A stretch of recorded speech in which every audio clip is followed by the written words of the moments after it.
찬양 높이 계신 주께 우리 맘을 열어 높여 모든 영광 돌리세. 주 사랑하는 다 주께 나와 높이세. 주를 내 영원해.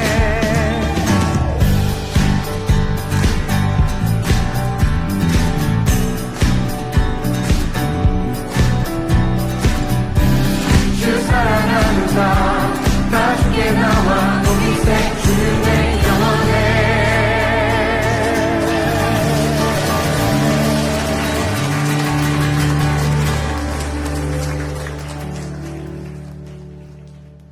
다시 한 번 더 이 자리에 나오신 여러분 한 분 한 분을 진심으로 환영하고 또 축복합니다.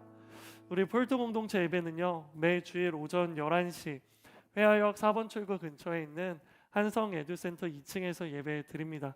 이 시간 영상으로 함께하고 계시는 분들도요, 예배당에 나와 함께 예배하는 그런 은혜가 가득하기를 예수님의 이름으로 축복합니다. 우리 가슴에 손을 얹고 이렇게 고백해 볼까요? 예수님은 나의 길 되십니다. 예수님은 나의 진리 되십니다. 예수님은 나의 생명 되십니다. 바로 우리의 길, 진리, 생명 되시는 예수님을 만나는 그런 은혜로운 예배가 되기를 간절히 소망합니다. 오늘은 사사기 6장 11절부터 16절까지의 말씀을 통해서요, 초라한 당신을 통해 라는 제목으로 하나님의 은혜를 함께 나누도록 하겠습니다. 여러분 혹시 포모 현상이라고 들어보셨나요? 포모 현상? 포모 현상이란 Fear of Missing Out 이라는 이 영화의 약어로서요, 소외되는 것에 대한 두려움을 나타내는 말입니다. 조금 더 구체적으로 말하면요, 다른 사람들이 하고 있는 것에 내가 포함되지 않으면 나는 뒤처지고 있다는 불안감, 또는 나만 제외하고 다른 사람들이 좋은 경험을 한다는 그런 두려움, 바로 이러한 것들을 이야기해주는 단어입니다. 바로 이 포모 현상이 요즘에는요, 소셜 미디어 영역에서 가장 큰 이슈로 자리 잡고 있습니다. 특히 아직 어떤 가치관으로 살아갈지에 대해서 확실하게 정하지 않은 20대의 청년들에게요, 바로 이러한 현상이 만연하게 일어나고 있는 겁니다. 그 이유는요, 우리 청년들이 살아가는 세상은요, 소셜 미디어를 통해 서로의 삶을 너무나도 쉽게 공유할 수 있고요, 서로에게 서로의 삶을 소개하며 또 서로에게 자랑할 수 있는 바로 그런 사회이기 때문입니다. 그래서 인스타그램을 통해 다른 사람들이 어떤 삶을 살아가고 있는지, 어떤 여가를 보내고 있는지를요, 단 몇 번의 클릭만으로 우리는 쉽게 찾아볼 수 있는 거죠.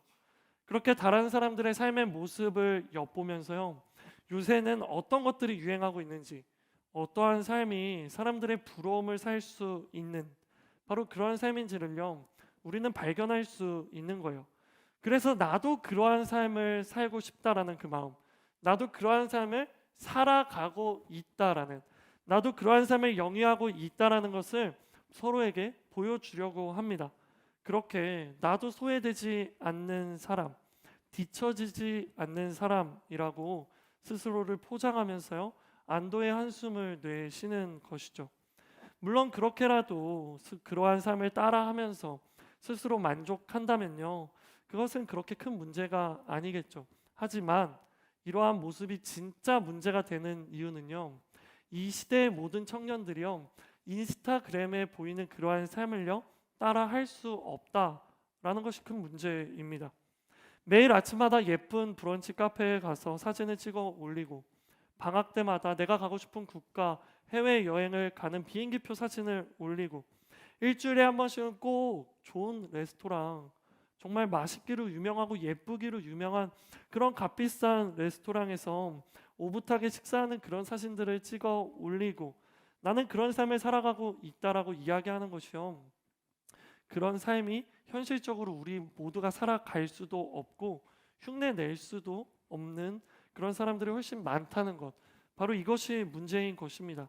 왜냐하면요, 인스타그램에서 보이는 그런 삶들은요, 결코 쉬운 삶도 아니고요, 평범한 삶도 아니기 때문입니다.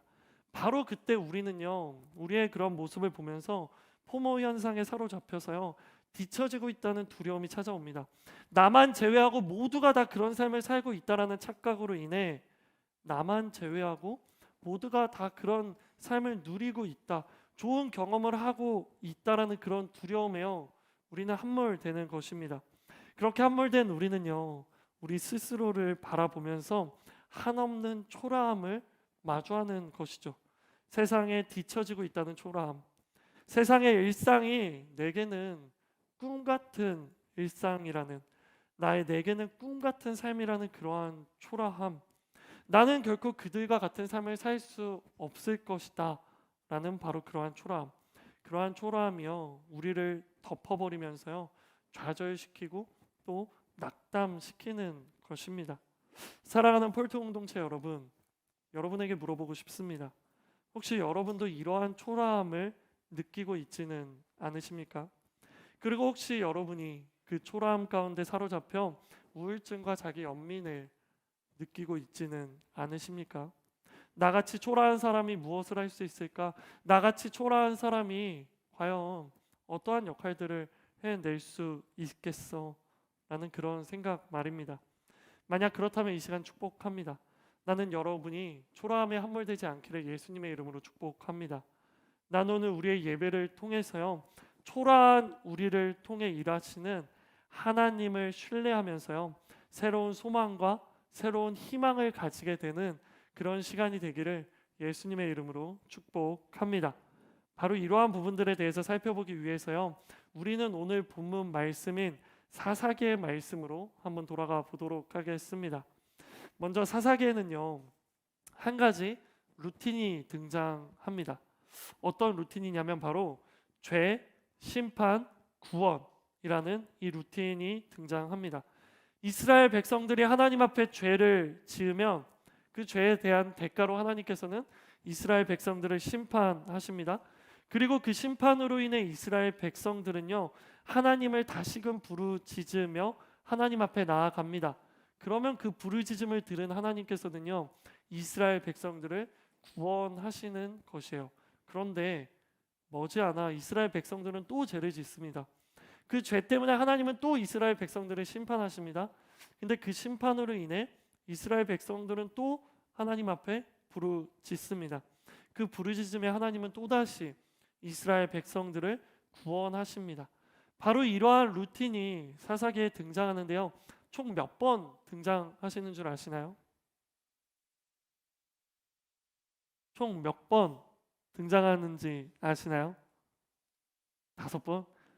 하나님은 이스라엘 백성들을 구원하시기 위해 보내는 사람들이 있어요. 사사기에 누굴 보내죠?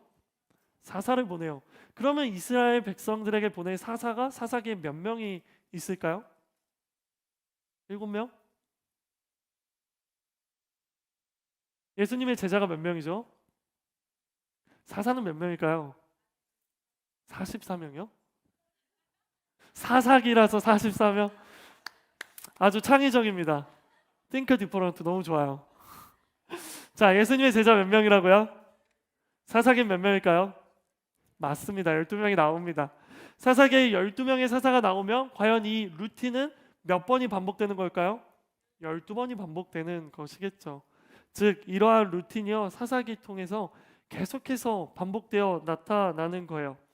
이러한 사사기의 루틴을 보면서 우리는 이 사사기를 읽을 때마다 이스라엘 백성들이 반복적으로 죄를 짓는 모습을 보면서요, 한심하게 생각할 수도 있습니다. 그런데 저는요, 이러한 이스라엘의 모습을 보면서요, 마냥 한심하다라는 생각이 들지 않았습니다. 왜냐하면 비록 이스라엘 백성들이 계속해서 죄를 짓고 그 죄의 결과로 고난과 고통을 당하게 되지만, 그럴 때마다 이스라엘 백성들은 다시 하나님을 부르짖으며 엎드리는 그 모습이 제게는요, 도전으로 다가왔기 때문이에요.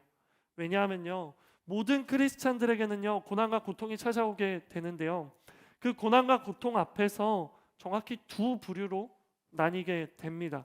첫 번째 부류는요, 그 고난과 고통 앞에서 늦었지만 그래도 다시금 하나님을 부르짖으며 하나님 앞에 엎드리며 하나님께 기도하는 사람들의 부류이고요.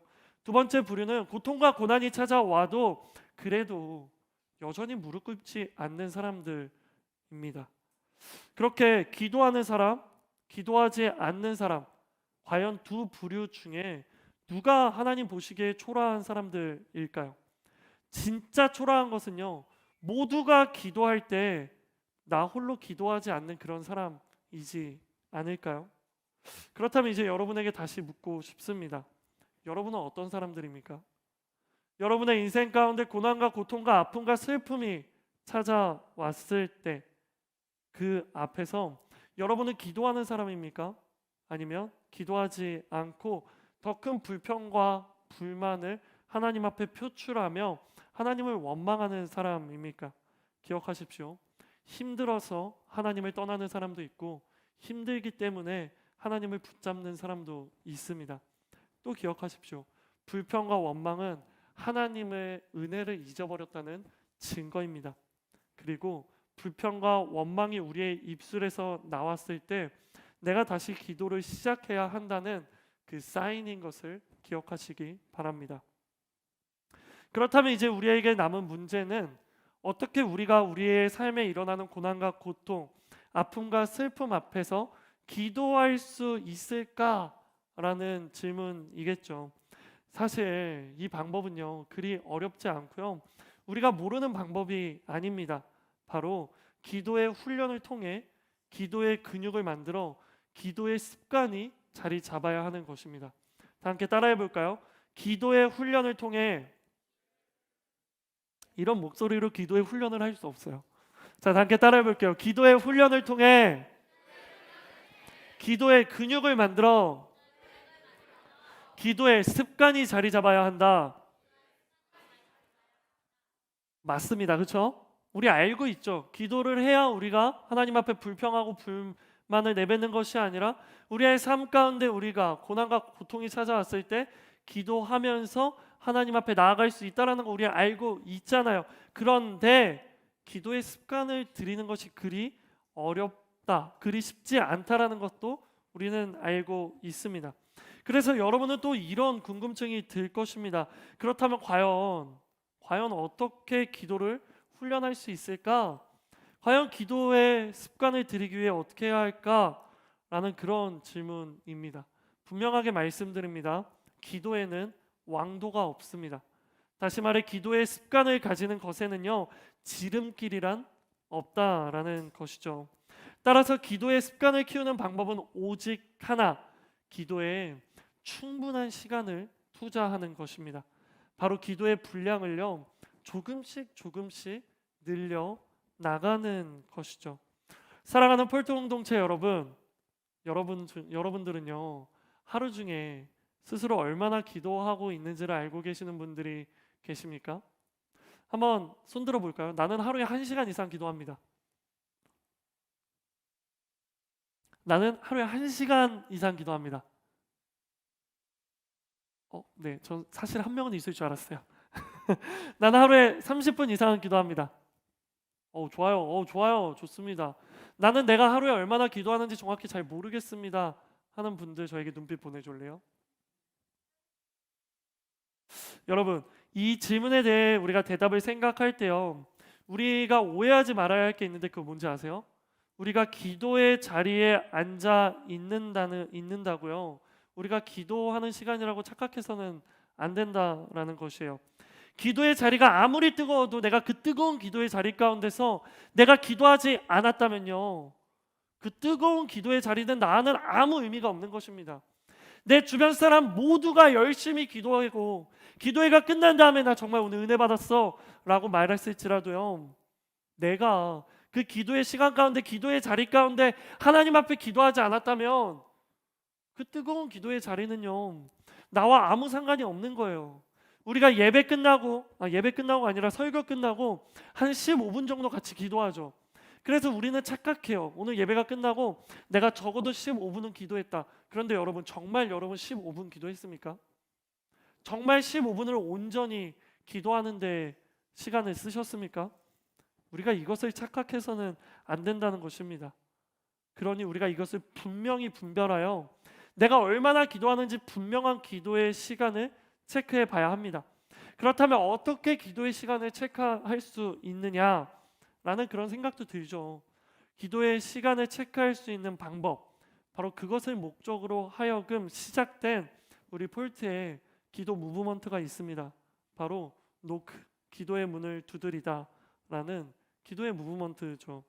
현재 이 기도의 무브먼트 가운데 우리 폴트 청년 24명이 함께 하고 있습니다. 이 카톡방에 24명의 청년들이 모여서요, 함께 기도 무브먼트에 나아가고 있어요. 이 카톡방의 규칙은 간단합니다. 내가 시간과 장소 그리고 마음을 구별하여 기도를 시작할 때 카톡방에 기도를 시작합니다 라는 카톡 하나를 보내고요, 그리고 기도가 끝났을 때 카톡방에 기도를 마쳤습니다 라는 카톡 하나를 보내는 것이 전부입니다. 그 외에 어떤 이야기도 나누지 않습니다. 이렇게 운영되는 기도의 무브먼트의 첫 번째 효과는요, 기록을 통해 내가 몇 분을 기도했는지를 확인할 수 있다라는 것입니다. 그리고 두 번째 효과는요, 나뿐만 아니라 다른 청년들도 열심히 기도하고 있다라는 것을 보면서 나도 더 열심히 기도해야겠다라는 동기부여를 받는다는 것이죠. 바로 이 기도의 카톡방에 있는 동역자들이 기도를 시작하고 기도를 마쳤다는 그 카톡을 통해 나도 기도해야겠구나 라는 생각을 가지는 것입니다. 놀랍게도 이 카톡방에 있는 청년들의 기도의 평균 시간은요, 그리 적지 않습니다. 한 번 기도할 때 3분, 5분 기도하는 청년들도 있습니다.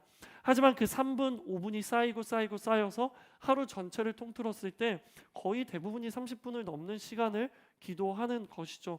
1시간을 넘게 기도하는 친구들도 있는 것입니다. 바로 이러한 기도 무브먼트를 통해서요, 기도의 시간을 투자하여 기도의 분량을 늘려나가고 기도의 습관을 만들어가는 것입니다. 그러나 이 기도의 무브먼트에는요, 죄송하지만 아무나 참여할 수 있는 것이 아닙니다. 이 기도 무브먼트에 참여하기 원하는 사람들은요, 매주 목요일 밤 10시에 진행되는 원스텝 기도에 참여하는 사람들만 이 기도 무브먼트에 참여할 수 있습니다. 그렇게 정말 내가 기도의 훈련을 받고 기도의 근육을 키워 기도의 습관을 만들어 나가겠다고 결단하는 사람들만 함께 하는 것입니다. 저는요, 이렇게 매주 목요일마다 원스텝 기도회를 하고 또 이 기도 무브먼트를 하면서요, 한 가지를 소망하며 꿈을 꾸고 있습니다. 바로 우리 폴트 예배에 나오는 모든 청년들이 원스텝 기도회에 모여 함께 기도하는 그러한 꿈을 꾸고 있습니다. 그리고 그 모든 청년들이 기도 무브먼트에 동참하여서요, 스스로의 기도 시간을 체크하여 기도의 분량을 늘려나가면서 기도의 습관을 가지게 되기를요 소망하면서 꿈을 꾸고 있습니다. 사랑하는 폴트 공동체 여러분, 조금 냉정하지만 명확하게 이야기 드립니다. 기억하십시오. 기도하지 않으면 아무 일도 일어나지 않습니다. 기도하지 않으면 아무것도 변하지 않습니다. 기도하지 않으면 여러분이 있는 지금 그 자리, 그 모습, 그 태도 거기서 바뀌지 않는 것입니다. 사사기의 12번의 악의 12번의 죄의 악순환이 기록된다고 말씀드렸죠. 왜 12번만 기록되는 줄 알아요? 사사기의 분량이 거기까지인 거예요. 그 뒤에는 그럼 악순환이 없었을까요? 아니에요. 실제적으로 생각했을 때 이스라엘 백성들이 이러한 악의 악순환의 루틴은요 12번은 초과하죠. 셀 수 없겠죠. 그렇다면 여러분의 삶은 어떤가요? 여러분의 삶 가운데 있는 그 악순환은 몇 번인가요? 몇 번째 반복되고 있나요? 그게 반복되고 있는데 왜 나의 악순환이 바로잡히지 않을까요? 왠지 아십니까? 죄송합니다. 기도하지 않아서입니다. 기도하지 않는데 어떻게 변화가 있을 수 있겠습니까? 기도하지 않는데 어떻게 우리의 삶 가운데 악이, 죄가 끊어질 수 있겠습니까? 그래서 나는 여러분을 꼭 축복해주고 싶어요. 정말 이러한 축복이 있기 원하는 여러분들만요, 아멘으로 화답하시기 바랍니다. 나는 우리 폴트 공동체가 기도로 무장하는 공동체가 되기를 예수님의 이름으로 축복합니다. 나는 우리 모든 폴트 청년들이 기도의 문에 활짝 열리는 그런 은혜가 있기를요 예수님의 이름으로 축복합니다. 그렇게 나는 여기 있는 여러분 모두가 상황과 환경을 초월하여 나의 삶 가운데 축복이 있고 은혜가 있을 때만 하나님께 기도하는 게 아니라 나의 삶 가운데 고통이 와도 고난이 와도 아픔이 와도 슬픔이 와도 그럼에도 불구하고 하나님 앞에 기도하는 습관을 가지고 기도하는 여러분 되기를요 예수님의 이름으로 축복하는 것입니다. 그렇게 우리가 기도로 무장이 된다면 세상이 우리를 향해 초라하다라고 말할지라도요 그것이 우리를 흔들 수 없는 것입니다. 그리고 성령님이 함께 하시는 우리 스스로를 보면서요 어떻게 내가 초라하다라고 스스로를 판단하면서 좌절할 수 있겠습니까? 그리고 우리가 결코 이스라엘 백성들처럼 죄의 악순환으로 살아가는 것이 아니라 그 죄의 악순환을 이제는 끊어내고 성령님의 선순환으로 그러한 루틴으로 살아가게 되는 것입니다. 나는 우리 모두가 바로 그러한 성령의 선순환의 삶이 되기를요 간절히 소망하는 것입니다. 다시 본문으로 돌아와서요 죄의 악순환에 빠져 살아가는 이스라엘 백성들의 부르짖음을 들으신 하나님께서요 미디안의 괴롭힘으로부터 구원하시기 위해 누구를 보낸다고요? 사사를 보낸다고요. 바로 그 12명의 사사 중에서 우리가 오늘 초점을 맞추고 싶은 한 사람은 바로 기드온입니다. 그런데 사사 기드온은요 다른 사사들과는 조금 달랐습니다. 보통 사사들을 하나님께서 부르실 때는요 그 사사들은요 망설이지 않습니다. 주저하지 않습니다. 그리고 담대함으로 나아가 하나님의 말씀에 순종하였어요. 이스라엘 백성들을 구원하면서 이스라엘 백성들을 괴롭히는 블레셋 사람들, 아말렉 사람들, 미디안 사람들을요 깨 부수는 그런 멋진 장면들이 기록됩니다. 그런데 오늘의 주인공 기드온의 모습은요 전혀 그렇지 않습니다. 우리 같이 사사기 6장 11절 사사기 6장 11절의 말씀을 함께 읽도록 하겠습니다. 시작. 여호와의 천사가 아비에셀 사람 요아스의 땅인 오브라에 와서 떡갈나무 밑에 앉았습니다. 그때 요아스의 아들 기드온은 미디안 사람들에게 들키지 않으려고 포도즙 짜는 큰 통 속에서 밀을 타작하고 있었습니다. 자, 기드온이 뭐 하고 있었다고요? 밀을 타작하고 있었다고요. 어디서요? 포도즙 짜는 큰 통 속에서. 왜 포도즙 짜는 큰 통 속에 들어갔다고요? 미디안 사람들에게 들키지 않으려고. 기드온의 등장은 그 누구보다 초라한 모습입니다.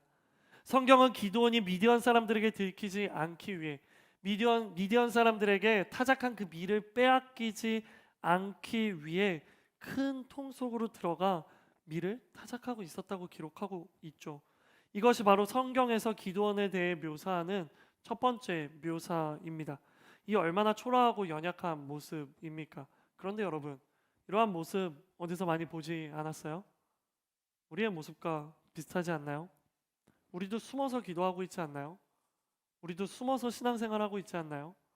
내가 살아가고 있는 나의 삶의 현장 가운데서, 내가 시간을 보내고 있는 나의 자리 가운데서 여러분이 정말 떳떳하고 자신 있게 스스로의 신앙을 드러내면서 기도하고 있는 사람 얼마나 됩니까? 여러분이 있는 그 자리에서 주일 예배에 나와 하나님의 말씀을 듣고 하나님을 찬양하는 것처럼 스스로의 자리에서 그렇게 찬양하며 살아가는 그런 사람들 얼마나 됩니까? 내가 혹시 신앙이 있다라는 것을 보여주면 그걸로 인해 나를 따돌릴까 봐, 내가 예수님을 믿는다라고 말하면 나를 조롱하고 나를 무시할까 봐 우리의 신앙을 숨기고 드러내지 않으며 홀로 그렇게 살아가고 있지는 않으십니까?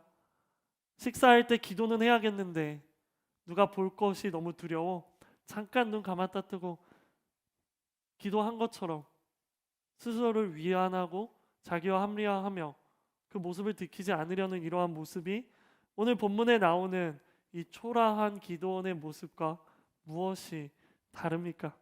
그런데요, 여러분, 놀라운 게 무엇인지 아세요? 이러한 초라한 모습을 가지고 있는 기드온을 향해 하나님은 이렇게 말씀하십니다.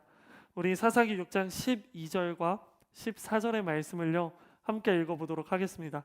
시작. 여호와의 천사가 기드온에게 나타나 말했습니다. 그대 용맹스러운 용사여, 여호와께서 너와 함께 하신다. 여호와께서 그에게 말씀하셨습니다.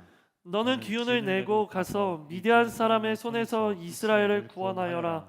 내가 너를 보내는 것 아니냐. 아멘. 하나님께서는 미디안 사람들에게 들키는 것이 두렵고 밀을 빼앗기는 것이 두려워 큰 통 안에서 몰래 밀을 타작하는 기드온에게 하나님께서 뭐라고 말씀하십니까? 용맹한 용사라고 말씀하십니다. 그리고 내가 너와 함께 하고 있다라고 말씀하시는 것입니다. 그리고 거기서 더 나아가서요. 14절에서 하나님께서는 그 통 속에 이렇게 쭈그려 있는 그 겁쟁이 기드온에게 이렇게 말씀하세요. 내가 너를 통해 이스라엘을 구원할 것이다. 내가 너를 보낸다. 라고 하나님은 말씀하시는 거예요. 하지만 겁쟁이 기드온은, 초라한 기드온은 여전히 불신하고 의심해요. 하나님께서 하신 말씀을 두고 이렇게 말해요. 우리 함께 6장 13절과 15절의 말씀도 읽어보도록 하겠습니다. 시작. 기드온이 그에게 말했습니다. 내 주여, 여호와께서 우리와 함께 하신다면 왜 우리에게 이 모든 일이 일어나는 것입니까? 여호와께서 우리를 이집트에서 구출해내지 않으셨느냐라고 우리 조상들이 우리에게 말했는데 그분의 모든 기적들은 어디에 있습니까? 지금 여호와께서 우리를 버리고 미디안 사람들의 손에 우리를 넘기셨습니다. 기드온이 그에게 말했습니다. 내 주여, 내가 무엇으로 이스라엘을 구원할 수 있겠습니까? 보십시오, 내 집안은 므낫세 가운데 가장 작고 나는 내 아버지의 집에서 가장 어린 사람입니다. 아멘. 하나님, 나 같은 사람이 어떻게 이스라엘을 구원할 수 있겠습니까? 하나님, 내가 속해 있는 므낫세 지파는 이스라엘 12지파 중에서도 작은 지파고 그 작은 지파에 있는 우리 집안은 또 가장 작은 집안이고 그 집안 가운데서 나는 또 가장 어린 사람입니다. 가장 작은 지파의 가장 어린 사람, 가장 연약한 나를 통해 하나님 어떻게 이스라엘 민족을 구원하시겠다는 말입니까? 내가 이렇게 작고 연약한데, 내가 이렇게 볼품 없는데 어떻게 내가 감히 이스라엘을 구원할 수 있겠습니까? 이것이 바로 기드온의 고백입니다. 그렇게 기드온은 자신의 초라함에 집중하고 있었습니다. 그렇게 기드온은 자신의 초라함에 함몰되어 있었습니다. 사랑하는 폴트 공동체 여러분, 초라함에 함몰된 기드온의 이러한 모습을 통해 우리가 발견할 수 있는 것은 무엇입니까? 기드온에게 믿음이 없어 보입니다. 어떤 믿음이 없어 보이죠? 하나님께서 일하실 것이라는 믿음, 바로 그 믿음이 없어 보이는 것처럼 보이죠. 그런데 이러한 기드온의 모습이 또한 낯설지 않죠. 왜죠? 어디서 많이 본 모습이잖아요. 누구요? 바로 우리 모두요. 이것이 바로 우리의 모습과 너무나도 저는 닮아 있다라는 생각이 듭니다. 제가 이렇게 이야기하면 여기 있는 청년들 중에 이런 생각을 하는 분들이 있을 것 같아요. 아닌데요. 선생님, 저는요 하나님이 일하실 거라는 거 믿는데요. 선생님, 저는 하나님이 이 세상 가운데 역사하셔서 저는 정말 하나님께서 크고 놀라운 일을 이루실 거라는 거 저는 믿는데요. 저에겐 그런 믿음이 있어요 라고 말하는 청년들 있을 거라고 생각합니다. 하지만 여러분의 그 믿음을 분명하게 점검하십시오. 우리는 하나님이 일하실 것이라는 것을 믿죠. 하지만 문제는요, 하나님이 나를 통해 일하실 것이라는 것은 믿지 않는다는 것이 문제입니다. 나같이 초라하고 연약하고 부족한 사람을 통해서 하나님께서 일하실 것이라는 것을 믿지 않는다는 것이 문제라는 거예요. 그렇지 않습니까? 하나님께서는 이 땅의 교회를 통해 일하실 것 같습니다. 하지만 나를 통해 일하실 것 같지는 않은 거예요. 하나님은 이 땅의 모든 악을 심판하시고 의인들을 구원하실 것 같습니다. 그런데 나를 통해서 그렇게 하실 것 같지는 않은 거예요. 하나님은 우리 폴트 공동체를 선교의 도구로 사용하셔서 땅 끝까지 이르러 내 증인이 되라, 내가 세계 복음화를 이루겠다 라는 이 말씀을 이루실 것 같아요. 근데 나를 통해서는 그렇게 일하시지 않을 것 같은 거예요. 나같이 초라한 사람, 다른 사람들보다 능력도 없고 가진 것도 없고 모두가 평범하게 당연하게 살아가는 그러한 삶을 살아가지 못하고 있는 나 같은 사람, 그런 사람을 통해서 하나님께서 일하실 것 같지 않다는 그러한 생각 말합니다. 나는 안 돼. 나 같은 죄인이 어떻게 하나님께 사용받겠어? 나같이 잘하는 것도 하나도 없고 나같이 능력도 없는 사람을 하나님이 왜 사용하시겠어? 나는 글렀어. 나는 하나님 나라의 확장과 복음 전파에는 도움이 되지 않는 사람이야. 이렇게 생각하시는 여러분들에게요, 저는 분명하게 말씀드리고 싶습니다. 저는 이 문장을 굉장히 좋아하는데요, 펜이 있으신 분들은 이 문장을 적어 놓으시면 좋을 것 같아요. 반드시 기억하십시오. 너무 위대해서 하나님이 필요 없는 사람도 없고 너무 초라해서 하나님이 쓰실 수 없는 사람도 없습니다. 뭐라고요? 너무 위대해서 하나님이 필요 없는 사람도 없고 너무 초라해서 하나님이 쓰실 수 없는 사람도 없습니다. 왜냐하면 하나님이 임하시면 세상에서 가장 초라한 사람이라 할지라도 세상에서 가장 위대한 사람이 되기 때문입니다.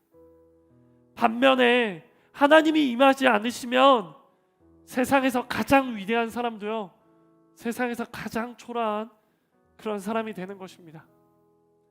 그래서 우리는 말하죠. 하나님은 역전의 하나님이라고.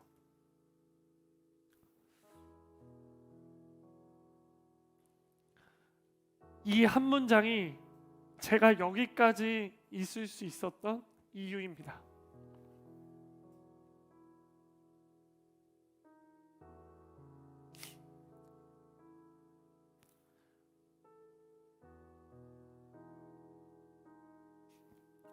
제가 19살에 하나님을 만나고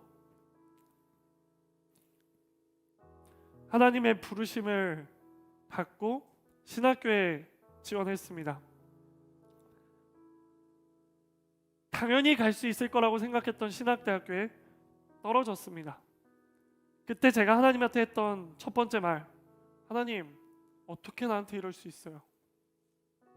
내가 나의 꿈도 포기하고 내가 하고 싶은 것도 포기하고 내가 하나님 일을 하겠다고 하나님의 말씀에 순종하여서 신학교 지원했잖아요. 근데 내가 왜 떨어질 수 있어요? 온갖 불평과 불만을 하나님 앞에 내뱉었습니다. 그리고 1년이라는 시간을 보냈습니다. 여전히 제 입술에는 불평과 불만이 사라지지 않았죠. 그리고 내 마음속에 수많은 자격지심들이, 열등감들이 생겨났습니다. 나는 실패했다. 나 같은 사람이 어떻게 하나님 앞에 쓰임받을 수 있을까? 그러한 상처와 자격지심을 가지고 신학교에 입학했습니다. 그런데 입학하니 두 번째 좌절과 자격지심과 열등감이 찾아왔습니다. 저 말고 모든 사람들이 목사님 자녀였습니다. 장로님 자녀였습니다. 적어도 부모님이 교회는 다니는 사람들이었습니다. 저희 부모님은 교회 다니지 않았습니다. 저는 신앙생활한 지 3년밖에 안 됐습니다. 예수님을 만난 지 1년도 채 되지 않았습니다. 그때 생각했습니다. 난 안 되겠구나. 하나님은 나 같은 사람을 사용하시지 않겠구나.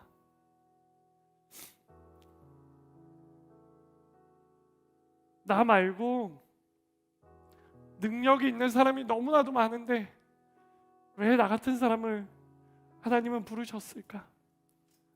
난 필요 없는 존재 아닌가? 굳이 내가 없어도 되지 않은가? 스스로에 대한 초라함이 저를 덮쳐왔습니다. 그런데 하나님은 그렇게 초라하고 낙심하고 좌절하고 있는 제게 나타나셔서 말씀하셨습니다. 그 말씀이 바로 기도원에게 하신 말씀입니다. 용맹스러운 용사여, 내가 너와 함께한다. 내가 너를 통해 이 나라를 일으킬 것이다. 내가 너를 통해 땅 끝까지 이르러 복음을 전할 거다. 내가 너를 통해 나의 크고 놀라운 일을, 위대한 일을 해낼 것이다. 그러니 일어나거라. 넘어지지 마라. 낙심하지 마라. 좌절하지 마라. 내가 너와 함께한다. 내가 너를 보내는 것이 아니냐. 기억해라. 너무 위대해서 내가 필요 없는 사람도 없고, 너무 초라해서 내가 사용할 수 없는 사람도 없다. 나는 누구보다 초라한 너를 통해서, 누구보다 부족한 너를 통해서 나의 일을 행할 것이다. 그 한마디가 제가 지금까지 여기로 달려올 수 있었던 이유입니다. 사랑하는 여러분, 다시 말씀드립니다. 너무 위대해서 하나님이 필요 없는 사람도 없고, 너무 초라해서 하나님이 쓰실 수 없는 사람도 없습니다. 스스로를 초라하다고 생각하십니까? 스스로를 한심하다고 생각하십니까? 나는 아무 은사도 재능도 없는 쓸모없는 연약한 존재라고 그렇게 생각하십니까? 그렇다면 더더욱 하나님께 소망을 두십시오. 왜냐하면요, 성경을 보면 하나님께서는 위대한 사람들보다는요 오히려 초라한 사람들을 사용하셨기 때문입니다. 하나님이 기드온을 부르셨다는 것이 제게 위로가 됩니다. 하나님께서 초라한 사람들을 부르셨다는 것이 우리에게 큰 위로가 됩니다. 논리적으로만 생각해도 그렇잖아요. 너무 위대한 사람이 어떤 일을 완수했을 때 사람들은 그 위대한 사람의 능력에 초점을 맞춰서요 그 사람을 칭찬하며 높이잖아요. 그런데 너무 초라한 사람이 어떤 일을 완수하면요, 사람들은요 그 사람의 초점을 두는 것이 아니라 그 사람 뒤에 일하시는 하나님을 바라보게 되잖아요. 초라한 사람이 순종하며 담대함으로 나아가는 것이 위대한 사람이 순종하며 담대함으로 나아가는 것보다 하나님의 영광을 더욱더 크게 드러낼 수 있다라는 것을 기억하시기 바랍니다. 제가 설교를 시작하면서 이런 말씀 드렸죠. 우리는 포모 현상에 사로잡혀 뒤처진다는 두려움, 나만 제외하고 모든 좋은 경험을 하고 있다라는 두려움이 함몰된다고. 그렇게 함몰된 우리 스스로를 한없이 초라하게 바라보게 된다고. 그렇게 세상에서 뒤처졌다는 초라함, 세상의 일상이 내게는 꿈 같은 삶이라는 초라함, 나는 결코 그들과 같은 삶을 살 수 없다는 초라함, 그런 초라함이 우리를 덮어버리며 좌절시키고 낙담시킨다고 제가 말씀드렸죠. 그런데 여러분, 진짜 초라한 것은요 그런 모습이 초라한 게 아니에요. 진짜 초라한 것은요 가진 게 없고 그런 삶을 살지 못하는 것이 초라한 게 아닌 것입니다. 우리가 가진 것은 없고 특별한 능력이나 은사도 없고 특별히 뛰어난 외모도 아니지만, 그래서 세상은 우리를 향해 초라하다고 말하지만, 그런데 여러분 그게 뭐가 중요합니까? 세상의 모든 사람들이 나를 향해 초라하다고 말할지라도 내가 너를 사용했다 말씀하시는 하나님 한마디면 괜찮지 않습니까? 그 말씀 한마디면 충분하지 않습니까? 왜냐하면 우리는 세상에서 인정받는 것보다 하나님께 인정받는 것이 더 중요한 사람들이잖아요. 우리는 세상에서 그게 쓰임받으며 일하는 것보다 하나님께서 그게 사용하시기를 간구하는 사람들이잖아요. 그렇지 않습니까? 그렇다면 이제 고민 따위 없는 거예요. 하나님께서 우리를 위대하게 사용하시겠다고 하면 그저 감사함으로 나아가기만 하면 됩니다. 주저할 거 없이 위대하고 능력이 많으신 하나님만을 이 세상의 모든 것을 창조하신 하나님을 바라보면서요 그냥 겸손하게 나아가기만 하면 되는 거예요. 사랑하는 폴트 공동체 여러분, 하나님은 스스로를 초라하다 여기는 당신을 통하여서,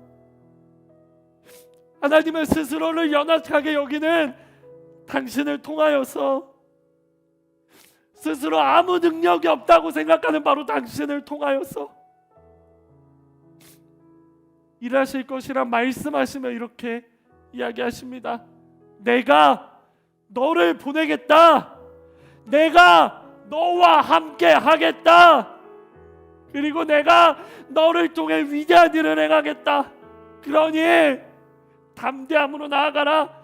그러니 나를 믿고 나아가라. 이 시간 마지막으로 여러분을 축복합니다. 나는 이러한 하나님의 음성에 순종하며 여러분의 시선을 초라한 여러분 자신이 아니라 위대하신 하나님께로 돌려 하나님만 신뢰하며 나아가는 저와 여러분 한 사람 한 사람 되시기를 예수님의 이름으로 축복합니다. 이 시간 함께 기도합시다. 가장 먼저 이렇게 기도하기 원합니다. 하나님,